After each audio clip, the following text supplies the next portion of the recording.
Hello viewers, office కి అయితే వచ్చేసాను. యాక్సిడెంట్ తర్వాత ఇప్పుడు ఓన్లీ ఆఫీస్ వర్క్ అయితే చూసుకున్నాను అనమాట. వెహికల్స్ కి వచ్చే ఖర్చులు, వాటికి డీజిల్, డ్రైవర్స్, అలా మెయింటెనెన్స్.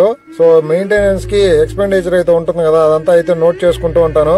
డీజిల్ బిల్లులు, మెకానిక్, లైట్స్ ఏమైనా పోయినా వేపించిన అంతా ఇక్కడ బిల్స్ అయితే ఈ ఫైల్లో పెట్టుకొని మొత్తం నోట్ చేస్తా ఉంటాను. వీక్లీ ఒక 1,50,000 వరకు అయితే ఖర్చు ఉంటుంది. సో 3 days కి ఒకసారి 50,000 తీసుకొని అలా ఖర్చు పెట్టి అమౌంట్ అయితే ఈ విధంగా నోట్ చేసి పెట్టుకుంటూ ఉంటాను అనమాట. సో వెహికల్ అయితే ఇక్కడ చూడండి పార్క్ చేసా. పార్క్ చేసిన తర్వాత కొద్ది దూరం అయితే వెళ్తున్నాను. అలా తిరుపతికి వెళ్లే రూట్ లో చూడండి యాక్సిడెంట్. సో యాక్సిడెంట్ అయితే కరెంట్ పోల్ కి అయితే కొట్టేశారు. వెహికల్ ఏ విధంగా కొట్టారో. సో చిత్తూరు రూట్ లో అయితే వెళ్తున్నాను ఇప్పుడు ప్రస్తుతానికి. చిత్తూరు హైవే అనమాట ఇది. చూడండి 180లో అయితే క్రూజ్ చేస్తున్నాను. సో చిత్తూరు హైవేలో వెళ్తూ ఉన్నా. సో చూడండి వీడియో మొత్తం ఎందుకు వెళ్తున్నాను అని అయితే అర్థమవుతుంది. సో 31st నైట్ అయితే యాక్సిడెంట్ అయింది మన వెహికల్. 0090 పార్ట్నర్ వెహికల్ కి కార్ అతను అయితే ఫుల్ గా డ్రింక్ చేసి వెహికల్ లో మొత్తం చికెన్ పకోడా అంతా అయితే ఉంది. మొత్తం వీడియో చివరి వరకు అయితే చూడండి. Part 2, Part 3 కూడా అయితే పెడతాను. షార్ట్స్ రూపంలో అయితే తీస్తున్నాను. గోప్రో క్యారీ చేయడం లేదు. సో బంగారపాలెం రూట్ లో, బంగారపాలెం దగ్గర అయితే ఉన్నాను.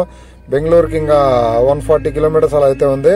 పల్మనేర్కి అయితే ఎంటర్ అయిపోయా. ఫస్ట్ ఒకసారి పోలీస్ స్టేషన్ కి వెళ్ళి ఇంటిమేషన్ అయితే ఇద్దామని చెప్పి పల్మనేర్ పోలీస్ స్టేషన్ కి అయితే వెళ్తున్నాము. వెహికల్ మీదగా యాక్సిడెంట్ అయింది 31st.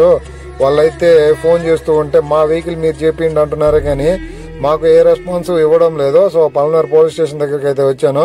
సో వాళ్ళైతే కార్ చేపిమని అడుగుతున్నారు, వాళ్ళు తప్పు పెట్టుకొని కూడా. అందుకనే పోలీస్ స్టేషన్కి వెళ్ళి ఇంటిమేషన్ అయితే చేసాను. చూడండి మన లారీ. సో కారు అయితే చూడండి, కారు ఇట్లా వచ్చే కారు లారీ కొట్టి రివర్స్ తిరిగింది చూడండి. అలా కుప్పం వెళ్తూ ఉన్నారు. మన వెహికల్ వచ్చి ఇలా పల్మనేరుకి అయితే వస్తుంది.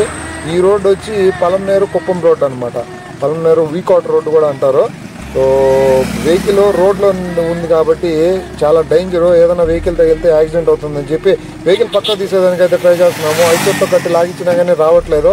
సో ఇంకా జేసీబీ కోసం అయితే వెయిట్ చేయాలా. జేసీబీ వచ్చిన తర్వాత అయితే తీయాలనుకుంటున్నా. ఎంత ట్రై చేసినా చూడండి, ఎంత ట్రై చేసినా కానీ రావట్లేదు అనమాట. ఐచర్ కట్టి అయితే లాగిస్తున్నాను. సో జేసీబీ అయితే బెటర్ అని నా ఫీలింగ్. సో అందుకే జేసీబీ కోసం అయితే ఇంకా వెయిట్ చేయాలా. ఎంత ట్రై చేసినా రావట్లేదు. మీకు వీడియో నచ్చినట్లయితే సబ్స్క్రైబ్ చేసుకోండి.